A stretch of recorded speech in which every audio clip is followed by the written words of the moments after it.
مغلوں کی حکومت سب سے لمبی چلی، 328 سال مغلوں نے حکومت کی، اور 1608 میں ایسٹ انڈیا کمپنی ہندوستان میں داخل ہوئی۔ جہانگیر کا زمانہ تھا، عروج تھا، تو ان کو وہ تو بالکل فقیر سے تھے۔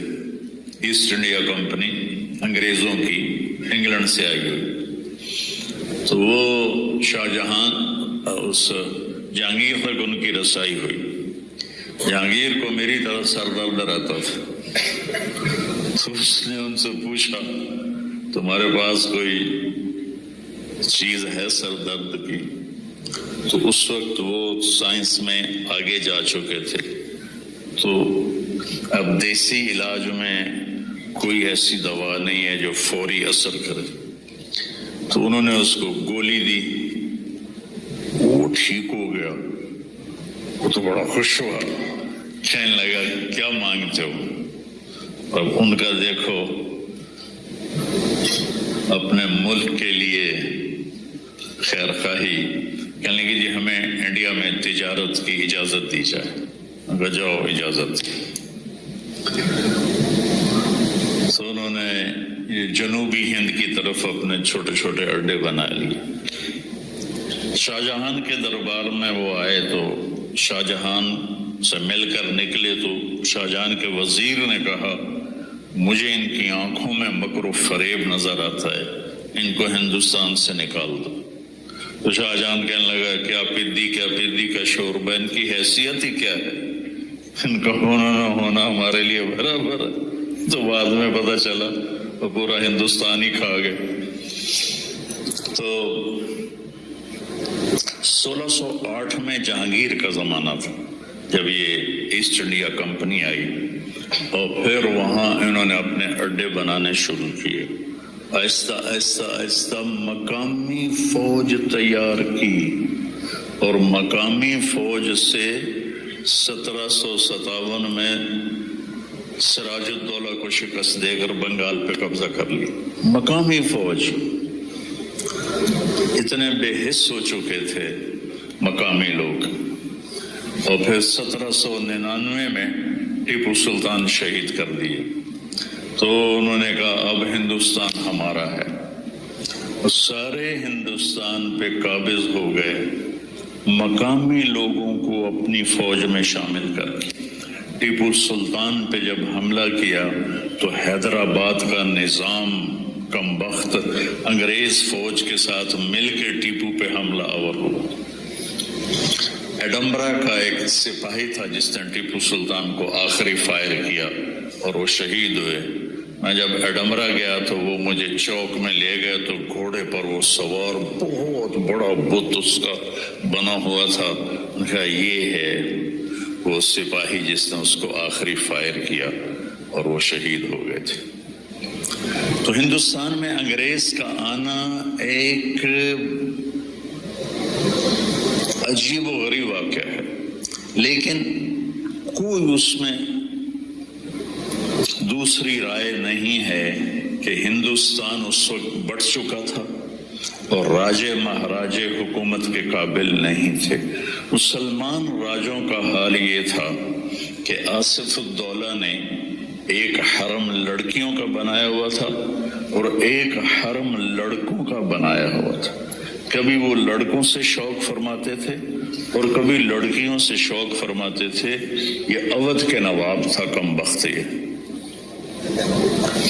اور اس کا جو بیٹا تھا واجد علی شاہ، اس کی 550 بیویاں تھیں۔ یہ مسلمان راجوں کا حال تھا، تو سکھ راجے، غیر ہندو راجے، ان کا کیا حال تھا؟ سب عورت کے پیچھے، شراب کے پیچھے، گانے بجانے کے پیچھے، بالکل نااہل۔ رامپور کا نواب جو تھا وہ اپنی جو مجلس شورا بلاتا تھا، آپ کو عجیب لطیفہ بھی ہے، حقیقت میں خود بیت الخلاء میں بیٹھتا تھا اور باقی ہال میں بیٹھتے تھے۔ تو انگریزوں کا آنا بالکل ٹھیک تھا، انگریزوں کا آنا بالکل ٹھیک تھا کہ وہ اس قابل ہی نہیں تھے، سوائے عورت اور شراب کے ان کو اور کوئی کام ہی نہیں تھا۔ رنجیت سنگھ نے حکومت کی 40 سال بڑے دھڑلے سے، بہت سمجھدار راجا تھا.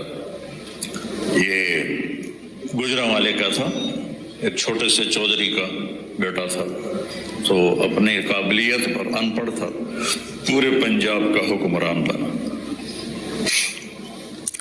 یہ 1780 میں پیدا ہوا تھا اور 1839 میں شراب کی کثرت اور زنا کی کثرت سے مر گیا 59 سال کی عمر میں، لیکن بہت قابل حکمران تھا. تو انگریزوں نے ہاتھ نہیں ڈالا پنجاب پر. پھر اس کا بیٹا کھڑک سنگھ، تو کھڑک سنگھ شراب کے نشے میں مر گیا. پھر اس کا بیٹا نونہال سنگھ بنا، وہ بھی جلدی مر گیا. پھر رنجیت سنگھ کا بیٹا شیر سنگھ تھا، جس نے سید احمد شہید رحمۃ اللہ علیہ کو 1831 میں بالا کوٹ میں شہید کیا اور فتح پائی. تو اس کو وہ بھی اتنا ڈوبا شراب میں اور عورت میں کہ اسے سکھوں نے خود قتل کر دیا 3 سال کے بعد. اور پھر دلیپ سنگھ بنا 16 سال کی عمر میں. انگریزوں نے اسے اٹھا کے لندن بھیج دیا اور پورے پنجاب پہ قبضہ کر لیا. انہوں نے پھر ظلم بھی کیے، لیکن یہ ان نوابوں کی جو تھی بدماشیاں، ان کو ختم کیا، عام لوگوں کو ریلیف دیا، کتنے نظام بنائے انہوں نے، وہ ایک لمبی تاریخ ہے. لیکن پھر اللہ تعالیٰ نے فضل فرمایا کہ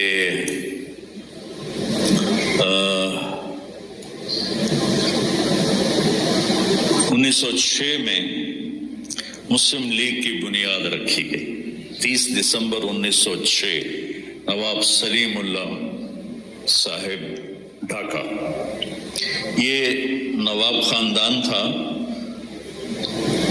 یہ بنگالی نہیں تھے، یہ کشمیری تھے. ان کے بڑے تجارت کے لیے گئے اور بہت کما لیا.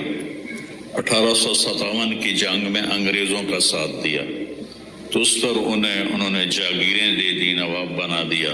اس کے آخری نواب تھے سلیم اللہ خان صاحب، جو 43 سال کی عمر میں فوت ہو گئے. انہوں نے اپنے محل میں 1906 میں 30 دسمبر مسلم لیگ کی بنیاد رکھی. پاکستان کا پہلا پتھر وہاں رکھا گیا.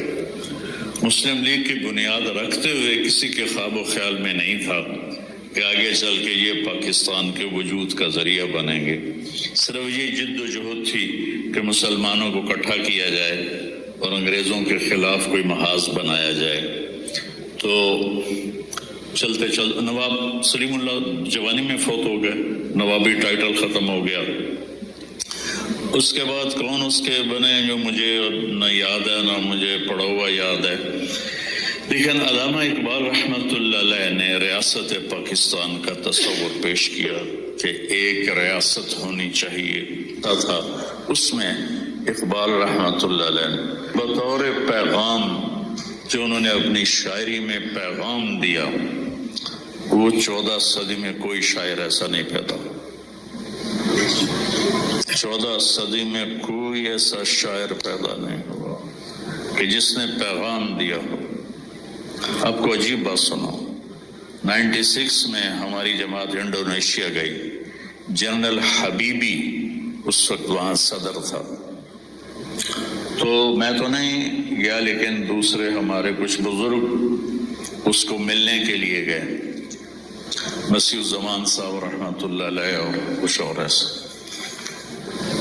تو وہ کہنے لگا کہ آپ کو پتہ ہے ہم نے تحریک آزادی کیسے چلائی؟ ان کا جی آپ بتائیں. کہ اقبال کی شاعری اور آپ کے قائد محمد علی جناح رحمۃ اللہ علیہ کی تقریریں، ان کا ہم نے انڈونیشی زبان میں ترجمہ کر کے اپنے نوجوانوں کو ابھارا اور ہم آزاد ہوئے. پرتگال وہاں تھا، لیکن ہم جانتے نہیں اقبال کون ہے. تو انہوں نے سب سے پہلے یہ تصور پیش کیا کہ ایک ریاست ہونی چاہیے. قائد اعظم محمد علی جناح رحمۃ اللہ علیہ یہ ساہیوال کے تھے. ان کے جو بڑے تھے ساہیوال کے، راجپوت فیملی تھی. گجراتی نہیں تھے یہ، کیم چھو مجمع، یہ گجراتی زبان ہے، کیم چھو مجمع، کیا حال ہے، بڑا اچھا۔ ان کے بڑے گجرات شفٹ ہوئے تجارت کے لیے، تو پھر وہ گجراتی بولنے لگ گئے۔ جب 2-3 نسلیں وہاں رہیں تو اللہ تعالیٰ نے اس بندے کو چنا، انہوں نے کانگریس میں شمولیت اختیار کی۔ کانگریس میں کچھ عرصے کے بعد انہیں پتہ چلا کہ یہ مسلمانوں کے مفاد میں کچھ بھی نہیں ہے، تو الگ ہو گئے۔